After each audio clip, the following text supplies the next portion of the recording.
Okay, thank you. Well, thank you for joining us here today, the press conference for the 2013 America's Cup. The summer of racing, the September showdown, the America's Cup finals, the 2013 America's Cup, San Francisco's Cup. It doesn't matter very much anymore what we call it, because the time for talking just about is finished. On Saturday at 1:15, here on San Francisco Bay, the 34th America's Cup match will begin. We have the challenger, Emirates Team New Zealand, against the defender, Oracle Team USA. The skippers, Dean Barker versus Jimmy Spithill, in what might just be the most anticipated first race in America's Cup history. Let's take a look at the video screens for a brief taste of what's to come.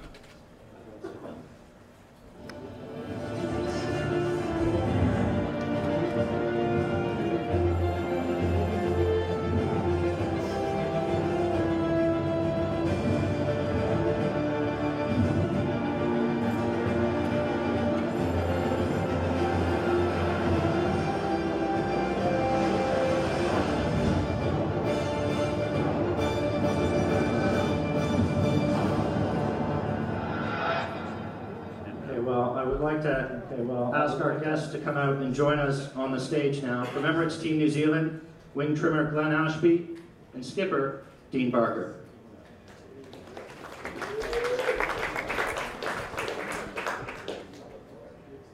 And from Oracle Team USA, skipper Jimmy Spithill, tactician John Kostecki.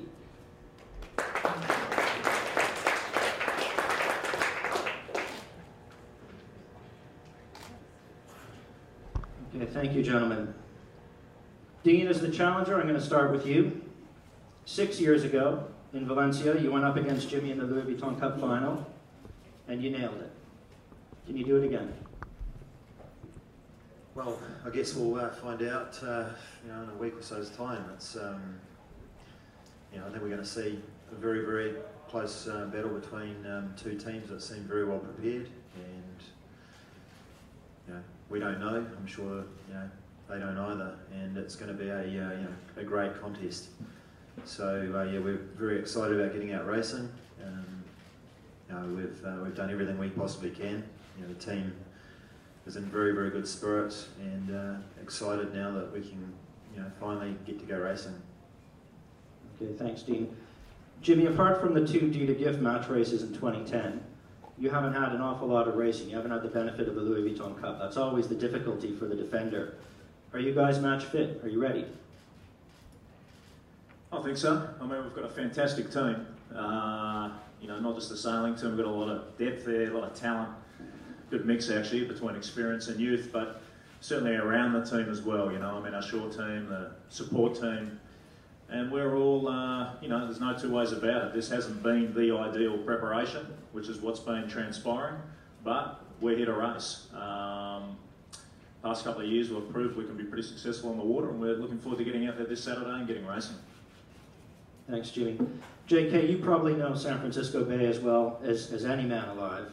Are there passing lanes on this race course? If you get behind early at the bottom gate, do you just keep going and go into Pier 80? Is it over, or can you pass on the second lap?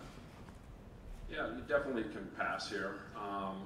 No, it's a fantastic racetrack. Obviously, great sea breeze, and with the boundaries, it does make it a little bit of a tighter, course. But you definitely can pass, and like Jimmy said, we're looking forward to getting out there and racing on Saturday. Okay, thank you. And Glenn, in the Louis Vuitton Cup racing, it's probably fair to say you guys weren't pushed as hard as you would have liked to have been, especially maybe in the pre-starts. What are you expecting in the starts when you get out there on Saturday? Yeah, look, as Dean said, it's something we're very much looking forward to, and we're excited to finally get the opportunity to go racing. And yeah, look, I think the pre-starts will be fantastic. I mean, we've got the two most technologically advanced pieces of yachting machinery coming at each other for the very first time, at high speed. So, if that's not cool, I don't know what is. Okay, thanks, Glenn. We'll open it up to questions, please. Please wait for the microphone. Yes. Hi, Tom Fitzgerald, San Francisco Chronicle. A question for Jimmy. You've told me, Jimmy, and others that you had no knowledge of the placements of the weights on the boats during the America's Cup World Series. The jury report said, and I quote, "It was inconceivable that boat riggers initiated these changes without the knowledge of management or the direction of the sailors, if not the skippers." What is your response to that particular passage in the jury report? Are you offended by it or what? I'm shocked by the jury decision, to be honest, Tom. But frankly, I've moved on from it. There's nothing I can do today to change the jury decision. We've got one thing to focus on, and that's the racing coming up this weekend. And I can tell you, myself, JK, the sailing team, the entire team, the only thing we're thinking about is getting out there and racing these guys. And if I could follow up on that, you said, I believe that you felt that you were the underdog team now the other day. Would you have said that you would have been favored, for instance, if this hadn't happened? I'll have to look at, is this working? On two? Yeah. I'll have to look at where we are today, Tom. We only found out 4 days out from the first race of the America's Cup who our race team could beat. We lost one of our key guys. We're starting Saturday 2 races behind. I don't think we're the favourite going into Saturday when you think about that. So yes, I think the underdog. Okay, next question, please.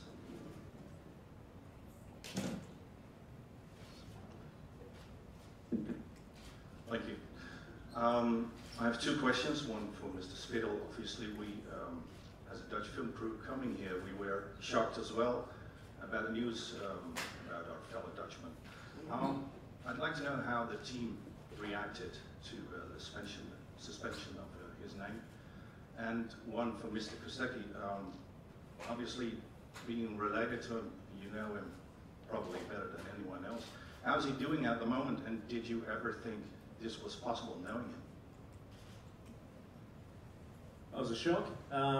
It was, you know, we were sad to lose him. You know, I mean, JK's raced with Dirk for a long time. The last 6 years I've raced most of the regattas with Dirk. One of the hardest working guys I've ever met. Never once questioned his ethics. Very competitive, and a guy I loved racing with. You know, we had a lot of success together, won a lot of different races in a lot of different classes. So yeah, he'll be missed by the team. But you know, in saying that, we've got depth, we've got talent in our team. We've been working hard the past few days, and you know, I'm confident the boys will get out there and they'll put up a good fight. Yeah, you know, basically I echo what Jimmy just said about Dirk. Yeah, he's family to me, and brother-in-law, teammate, former teammate, you know, winning a lot of races together. So we'll really miss him. Yeah, we're in contact with him all the time. He's in great spirits, and but you know, as Jimmy said, we have to kind of move forward, and you know, he's given us that, I guess, respect, and basically, you know, we got to go out and race, and the best thing we can do for him is win the America's Cup. Thanks, JK. Questions? Yes. Jimmy, Ann Killian with the San Francisco Chronicle. Do you think that your team is being unfairly portrayed as the villain in this event? I think any time you're the defender, there's always a target on your back, no question. The challengers always get together, and their goal is pretty simple. They want to come out and knock you off and take this trophy. The fact is at the end of the day, no matter what happens on the shore and all the games that get played, to take that trophy, you've got to win on the water. And that's what we're looking forward to in the next few days, is getting onto the water and racing for it. Thanks, Jimmy. Hi, Glenn Chapman, Agence France Presse. For both, for Dean, how does it feel going into Saturday 2 points up? And then for Jimmy, how does it feel starting this competition? As you said, you're eager to go in the water, but you're starting behind. So just how it feels to be in that position for each of you from the two perspectives. Well, for us, it's exactly as it was, a year or 2 years ago, we have to go and win 9 races, and nothing's changed. Okay, and Jimmy, the same perspective. We've got to win 11. What can I say?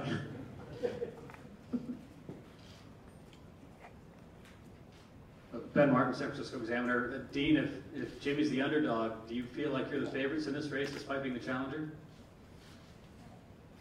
Look, you can say what you want, whether you think you're the favourite or the underdog. In the end, it's 2 teams are going racing, and we start on Saturday, and one team's going to be better than the other. We're obviously going to put everything into it that we possibly can.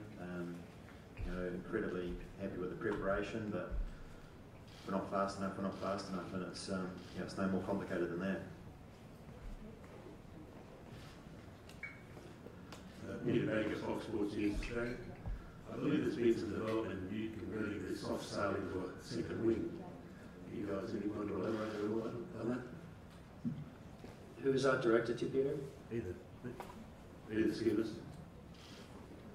To either skipper. So, Dean, I think the question was the soft sail, one of the head sails, has been converted into effectively being another wing. It must be one of Jimmy's ones, I think. Man, I haven't been in the loft this morning, but it must be a last minute thing. Keep it secret.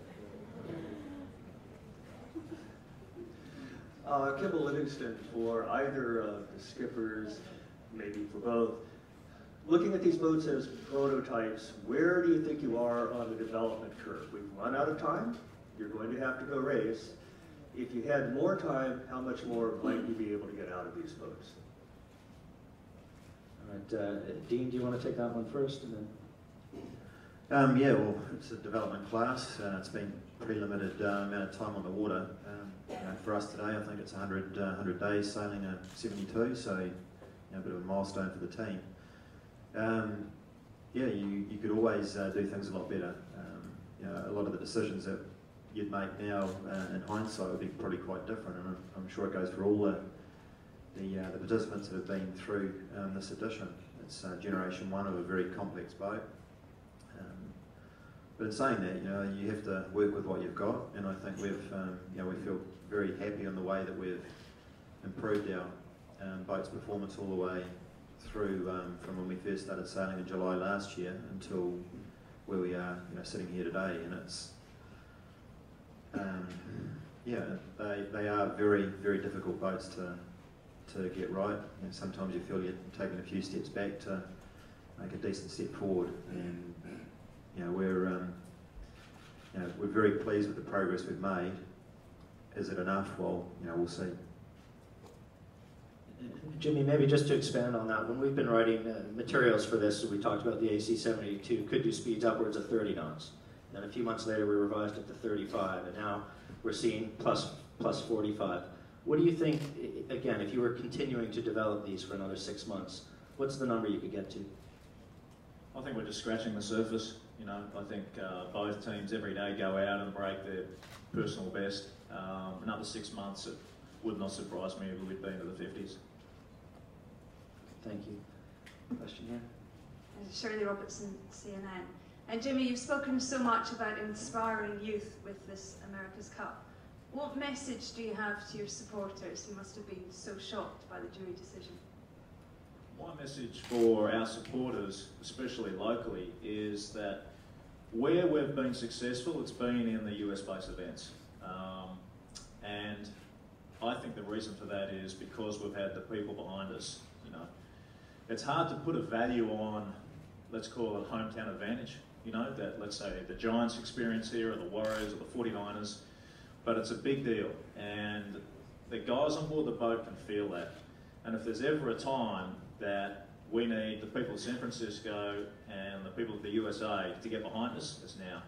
We've faced adversity in the past, we've faced a lot of challenges as a team, and that gives us confidence, but if we can get the hometown people getting behind us in a tough moment like now, it'll be critical. And we want to keep the cup here.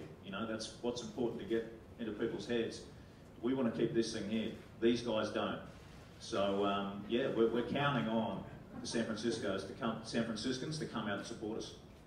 Just follow on question from that. What do the key members of Oracle Team USA feel about the integrity of the team now? We've got a fantastic team, you know. I think it's harsh to judge the team on actions of a few individuals. We've got a team of over 130 people, extremely hardworking, committed, I mean almost obsessed with this game that you have to be, the amount of time and sacrifice you put into it. And it's a team that I'm proud to be involved in. We're looking forward to it. You know, I speak for JK, myself and the rest of the guys on the boat. We can't wait to get out there on the weekend, you know. We've been sitting here listening to a lot of stuff and now it's time to get on the water. Thanks, Jimmy. Hi, question for Jimmy. Mark Reed. Have you chosen your boat yet, or are you going to bring both boats to the race course on Saturday? No, we're going to race with the second boat. Okay. It's for John Kostecki. For many reasons, Paul Kayard missed to be on the front stage in this America's Cup, so you are the last local hero to survive. I wonder if it means something special for you sailing in the Bay, and if you think that San Francisco missed something during the summer to promote the event. Oh, there's no doubt about it. It's fantastic to have the America's Cup and this event here on, you know, the waters where I grew up sailing. And, you know, when we won this trophy 3 years ago, it was a dream come true for me. And then when the team, you know, chose San Francisco as the venue, you know, wow, it was just an incredible, I don't know, decision. And you know, now it's time to race, and it's actually happening here in San Francisco. As we all know and have seen in the Louis Vuitton Cup, it's an incredible venue with, you know, great sea breezes, tricky course conditions, you know, with different currents that are, you know, changing every day. The winds are changing every day. You can view the race course from all over the Bay Area.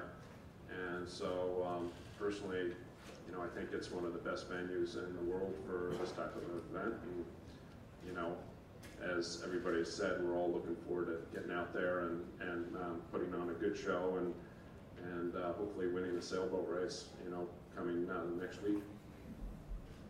Thank you. Matt? Matt Sheehan, Yachting World. Question for Glenn and for John. So far in all the racing we've seen, it's all been very one-sided. There's been very few passing moves made. And the course seems very one-sided as well, and very, very difficult to actually get past. And yet we hear that this match could be really, really close. Why do you think, I mean, given what we've seen so far, why do you think it's going to be close? Yeah, look, I think the you know, the development of both teams' boats have effectively, you know, come to the pointy end of the spear, and you know, we've come from one direction. These guys have come from the other direction, but you know, foil-wise, aerodynamically, you know, the boats are very, very evenly matched, and you know, I think the sailing teams are, you know, both quite evenly matched as well. And at the end of the day, hopefully the time and the effort that we've put in with our sailing team, and you know, the time on the water, you know, hopefully that'll be something that'll be an advantage for us, and knowing our boat well. But at the end of the day, you know, we don't know whether we're going to be faster. I think they don't know whether they're going to be faster. There'll be a crossover at some point, you know, with the boats, you know, because they are slightly different. It is a development class, but at the end of the day, you know, the racing will be fierce, and you know, good manoeuvres and good boat handling will be the opportunities to pass. You know, having high corner speeds, like in any racing environment, is where passes can be made. And you know, as we've seen before, the straight line performance, you know, is very, very similar. But where you say the big gains and losses is in the corners, and I think that's probably where we'll see quite a few passing moves made. JK, in your in-house racing, when you have the two boats training, do you see passing? Do you see closer combat than we saw in the Louis Vuitton Cup? Yes, we see passing. Our boats are relatively equal in speed, and you know, we've been trying to you know, keep the pressure on the race team, and so we, you know, in racing and or drills, you know, we see definite passing. So, you know, as Glenn said, if the boats end up being somewhat equal in speed, it's going to be a good boat race, and it's going to come down to the sailors and the tactics and, you know, the crew maneuvers. That's going to make the difference. But most likely, as we've seen in past cups, boats are, you know, oriented a little bit in one direction, wind-wise, and have their strengths and weaknesses, and so, you know, that may play a factor depending on, you know, the boat speeds and the differences in boat speeds between the two boats. Thank you. Justin Chisholm, Star Racing Magazine. Jimmy and Dean, if you could dial in the wind strength for Saturday, what would you both choose? We're ready for everything. I mean, I think it's just real difficult now to say who's stronger in what condition. You know, I think it's very tough for either team. As Glenn just outlined, the boats, you know, their appendages, their aerodynamics, I mean, the same, you know, the 72 footers. So until we get out there and really line up and do a couple of races on Saturday, it's going to be tough to say, you know, for us to say, oh, we want light winds or we want heavy winds. To be honest, we think we've got a good package across the range. I'm sure these guys think the same, but we won't know that until the weekend. Well, 5 to 33, or no, 23. So yeah, we'll go and silver again. Hi, Dean and Jimmy, Martin Tansky, TVNZ. Can you just give us some kind of idea, if you can, about what it's going to feel like for you on Saturday morning, the pressure that you're both under, and how emotionally you're going to deal with it? Because, I mean, the fans are going to be on the edge of their seats anyway, but how do you two guys, you've got to cope with this? What's your mindset? Dean, do you want to start on that? Well, you know, for us, we sort of had the benefit of going through the Louis Vuitton series, so we've had to be ready to start racing on the 4th of July again for the LV final. And for us, it's sort of just continuing on with that same theme. You know, the stakes are higher, but you know, I think our preparation has allowed us to sort of be comfortable, you know, sort of stay in the same routine as we've been in for the last couple of months. So, you know, I think you look at the guys around you and you just have the confidence that we just go out and do what we've been doing. Well, I think for me, when I look at this team, a real strength of this team is if we've ever had our backs against the wall, we've had to face adversity, we've had a big challenge. That's what it feels like at the moment. We've got a big, you know, the fight of our lives on right now, and you know, this is the team I want to be with. It's just like there's a real hunger now and a real purpose in the team, given what's transpired. And I can tell you, every single one of those guys that's on the boat and also off the boat supporting us, something's clicked, and the boys just, you know, just cannot wait to get out there. So on Saturday, you know, everyone's going to be fired up on our boat.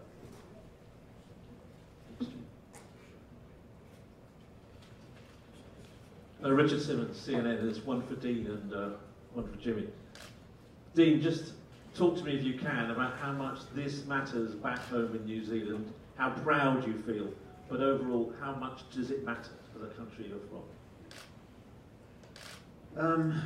Well, I guess firstly it's fantastic to see the Youth America's Cup results of yesterday. You know, to have Pete Burling and his guys and Will Tiller and his team, you know, take out the top 2 positions. That was, you know, it was amazing, and you know, very, very proud of what, you know, both those teams achieved. So you know, that was good. The expectation, you know, there's certainly a lot of Kiwis, a lot of Kiwi support here in San Francisco, and a huge amount at home. And it's all motivation for us. You know, we've got an amazing amount of support. But in the end, you know, it's almost a selfish thing. You're doing it for yourself and for the team, and all the beliefs and the culture and everything else that exists in this team. You know, we're set up to come here to try and win the America's Cup, and that's why we're here. So, you know, there's no other result which is going to be good enough for this team.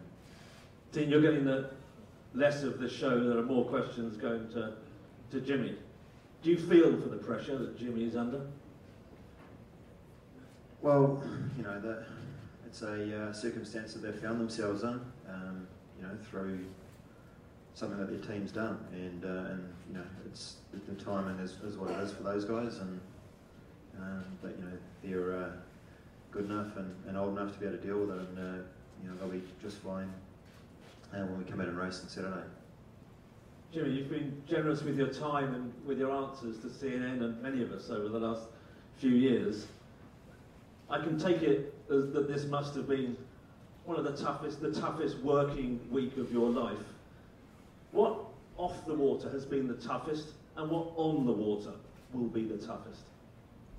I'm actually expecting next week to be the toughest working week of my life.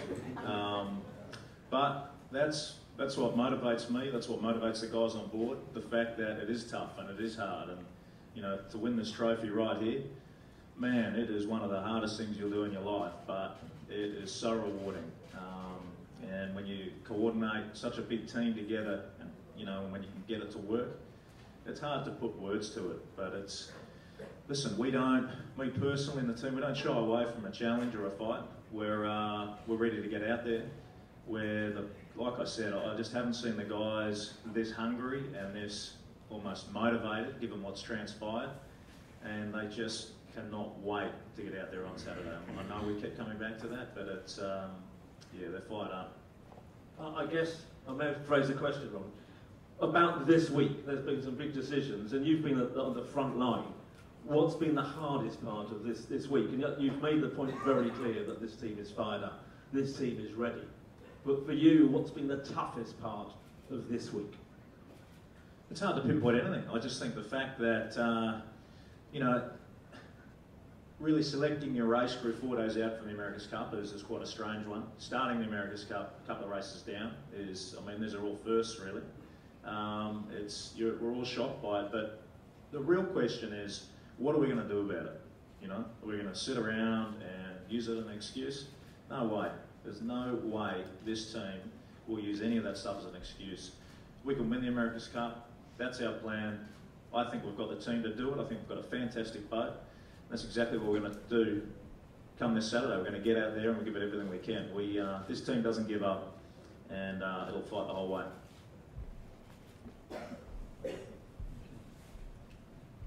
Hi, James Wayne Friedman with ABC7 in San Francisco. Just kind of a strange question. You're an Australian, correct? Sailing for the Americans in San Francisco Bay against the Kiwis. Can you put that in perspective? Well, welcome to the new world, brother. Isn't it a great place we live in? I mean, you guys all know each other, right? You're friends, you're enemies, you're rivals, you're all this. I mean, so we got two guys from over there in a race from over here. What's the dynamic? To be honest, I don't really understand your question. It's a chance for you to elaborate on your moment. This is the biggest moment in your life, correct? Sure. I think for everyone sitting up here at this table. To go a little bit back to I guess you want to talk about the nationality. Right. Well, we've got a New Zealander and an Australian sitting right there in a New Zealand team. Both teams have a lot of nationalities. We're proud of the fact that we've got a lot of nationalities in our team. We've got some fantastic people. Sport for me is about talent. You know, for me, it should come down to not we just happen to be lucky enough to be born, the colour of your passport, or any of that. That sort of stuff, that's why I think we have sport, so everyone has a chance. There's enough stuff that goes on as is in politics and that. In saying that, I'm extremely proud to be representing this team. It is a fantastic team. Me personally, my family's American. Obviously, John's from the Bay. Ron Kirby's another American, but yeah, we don't prejudge people based on where they're from. We pick people based on their talent, and we're all really proud to be not only representing the United States, but the San Francisco Bay Area.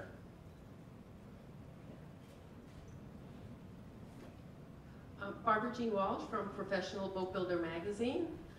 I had the pleasure of meeting some of the young men on the Youth America's Cup, and I know they look to all of you as idols, and they've learned a lot from you. So my question is, has this been a two-way street?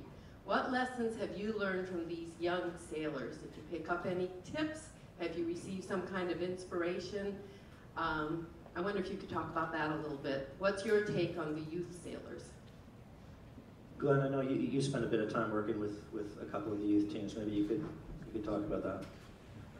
Yeah, sure. I mean, those guys have had, you know, some of the best racing that you'll ever see over the last few days, and I think we were probably all watching that feeling pretty jealous, to be honest, because it's watching them ripping around is exactly what we love doing, and that's why we're here. We love racing and we love sailing, and at the end of the day, you know, those guys have, you know, they're really setting the foundation for themselves moving forward into the, you know, bigger and better things in the future, and what a wonderful opportunity that they've had. But those guys coming through, they've come from lots of different backgrounds, and at the end of the day, you know, they've all put themselves in a position that they can work together as a team. They're learning all the values going forward that they need to, and at the end of the day, you know, whether they're 20 years old or 40 years old, you know, age and experience, you can mix it all up. You know, the teams have got lots of different age and experience right the way through, but you know, those guys are very, very special sailors, and they'll all go a very, very long way.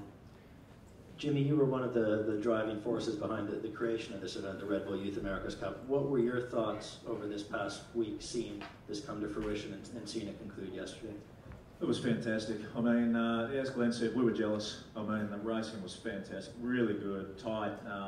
You know, came down to the last day. A lot of people actually questioned. They said, "Oh, look, you know, do you think these guys are going to be up for it?" And I think it's pretty obvious, seeing the talent out there. You know, how much those teams stepped up. I think a lot of credit has to go to Larry and Russell, you know, who really pushed hard. Obviously Red Bull, who you know, who got behind it. But man, what an awesome opportunity that's never been involved in the America's Cup. You know, the America's Cup's over 160 years old, and there's never been a pathway for the youth. That's clearly something wrong in the sport. And finally, you know, thanks to Larry and Russell and you know, Red Bull to get this happening, we've got that. And you know, when you talk to not only the sailors in the Red Bull Youth America's Cup, but the younger sailors from Optimus and junior classes, they're even more excited because now they can see it. They can see the way to get into this game. Thank you. Paul Lewis, New Zealand Herald. Jimmy, the decision between Boat 1 and Boat 2, was that close? And what tipped the scales in favour of Boat 2? And can you tell us that whether both boats measured okay? I won't get into details. Both boats are measured. We're in a great situation. We have two competitive boats. We'd be happy racing either boat in the Cup, but we favour Boat 2, and that's why we've gone with it.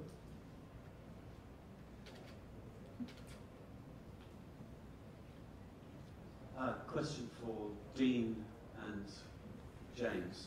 Just on safety, we've seen two catastrophic capsizes in these boats, and you're flying around at the speed of light. You're wearing body armour and helmets. Obviously you've had more time to sail these boats and with great skill and panache. But could you reassure us on the safety side of things? Dean?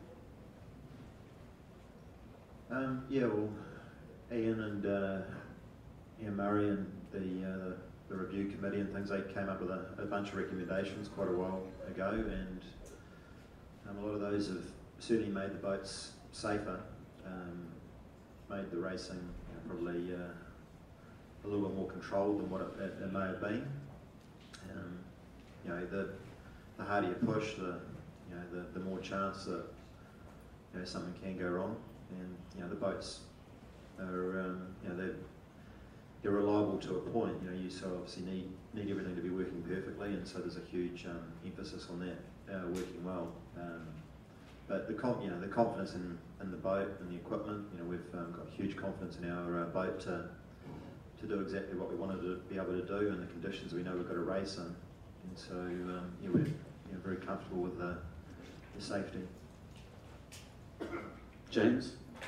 Likewise, you know, I think Ian and the panel he put together was very, very thorough. I think all of the teams following, you know, that tragic loss of Andrew Simpson really reviewed their own practices and safety measurements. You know, the equipment's changed. Our boat, you know, same as what Dean said, we've got a lot of confidence in our boat. Fantastic engineering design team, support crew on the water chase boat, so no, we're confident in our procedures. Okay, now both of these teams are going sailing today, so we have time for just a couple more questions, and then we'll wrap it up with a photo call. Yeah. Good morning, John, USAThe. This is for both skippers. Maybe for the non-sailing public that's watching today, you could explain maybe the foiling aspect of these catamarans that people probably don't really realize, you know, the dynamics of. Jimmy, can you talk a little bit about the foiling? These boats originally weren't designed to foil, they do now. Can you just talk a little bit about what's involved in getting them up out of the water? Well, I think it's one of the coolest things that's happened with going multi-hulls is the fact that we're foiling. You know, I'm pretty sure if we'd stayed in the monohulls, we would not be foiling out there on the bay. So foiling's one of the coolest advancements, and definitely think about this Cup. I mean, obviously the wing sail is up there, but the foils are the future. And I think for sailing and for kids, the next generation, I mean, when you go up and speak to the junior sailors, and even when you speak to kids that aren't sailors, they now look at the sport and think it's cool. They think it's fun, and it's something that you never get, you know, sick of doing, or, you know, it's always so exciting every time you go out and get on the foils. And but it's exciting, you know, for me, I'm just looking forward to seeing where it goes to. You know, over the next 5-6 years, I mean, it's going to be so cool to see where it ends up. Okay, Luca. This is for John and James. I know that you are not going to answer, but I will try to read your faces. I will try to read your faces by asking you to confirm that X Sailors is Joy Newton.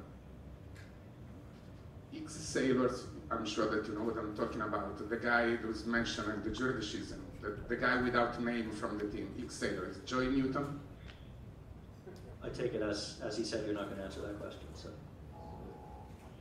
A final question? Okay, I have one last question, and I'm going to pose it to you, Glenn. You've got a lot to answer for up at this table, because you came in a few years ago and you fast-tracked Jimmy Spithill's development as a multi-hull sailor. You've done the same with Dean Barker here. Can you do, what are the similarities and differences, briefly, between these two guys? What's similar about Jimmy and Dean? Well, they probably both want to kill each other. But, you know, they're both very dedicated guys. You know, I've had the pleasure of working with both these guys, and I feel very, very fortunate. I mean, with both teams in actual fact. But at the end of the day, like, you know, I've moved to New Zealand, and New Zealand and Team New Zealand have opened me, have brought me into the team with open arms, and, you know, and my family as well.